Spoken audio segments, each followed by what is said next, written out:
Guys, I'm back again for another one of Joyce Meyer's daily devotions. This is going to be coming from January 26th, so yesterday, and I'm also going to be reading January 27th, but I'll get into that.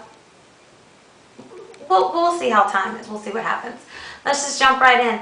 For January 26th, it's called First Response, and it says, "Oh God, you are my God. Early will I seek you." And that's from Psalms 63, first verse. And it says, "Sometimes I marvel at how long we can struggle in a situation before we think to talk to God about it and listen for His voice. We complain about our problems, we grumble, we murmur, we tell our friends, and we talk about how we wish God would do something about it. We struggle with situations in our minds and in our emotions, while we often fail to take advantage of the simplest solution there is: prayer. But worse than that, we then make perhaps the most ridiculous statement known to man. Well, I guess all I can do is pray. I'm sure you have heard that before, and maybe you have even said it. We all have. We are all guilty of treating prayer as a last-ditch effort and saying things like, well, nothing else is working, so maybe we should pray.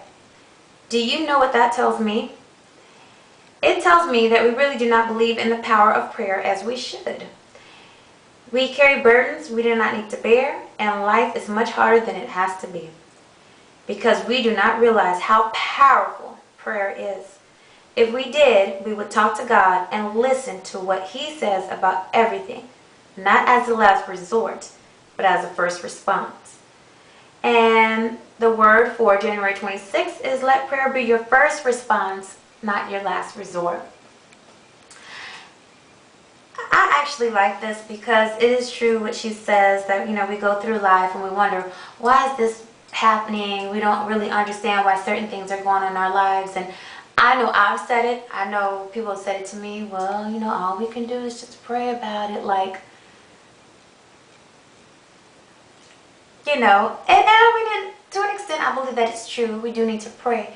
But maybe not put it as a last resort. Pray as soon as God puts something on us or put something on our hearts. Pray about it and wait on Him. And I do think that it's good that we have family or friends that we trust and we can talk about certain things. But our number one person that we should be going to is to God. And that's the most important thing. Let's see, what else does she talk here? Basically, that's pretty much it. It's just saying, let prayer be your first response. It's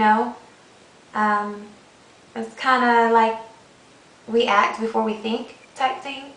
And when something happens, we do need to send a prayer up to God first, and remember that. And that's it for January 26th. If you have any comments, questions, video response, remember I'm highly encouraging that. Do that. But again, just remember that when things happen in our lives and we're wondering, why is this happening, drop to your knees and start praying. Start praying. And prayer is so powerful, and I know that it's powerful because I've experienced it for myself, and I've seen it for myself in regards to others. So just remember to put God first, and I think that's the most important thing, and I think a lot of us are losing touch on that, and we want to say, oh, I'm so spiritual, I'm so this, but you got to pray to God. Anybody can be spiritual, but are you spiritual with God? Are you in tune with God and what He's trying to do? Are you putting God first in your life? And by prayer and praying to God, and just talking to Him, period. Just talking to Him like I'm talking to you. That's showing Him that you're coming to Him. You're not going to anyone else. You're going to Him and you're asking for advice and prayer, and because He's the one who's going to give it to you. You go ask Susie Jane. Susie Jane's not going to give it to you. But the man upstairs is. And by no means am I saying don't talk to your friends about situations that are going on. This daily devotion is just a reminder that we need to keep prayer in our lives, and when we keep prayer in our lives, we're keeping God number one in our lives, and we're also showing Him our faith in Him, knowing that whatever the situation is, good or bad, that He's going to see us through it. Alright guys, and that's it. Tune in next time. Bye-bye. Stay blessed.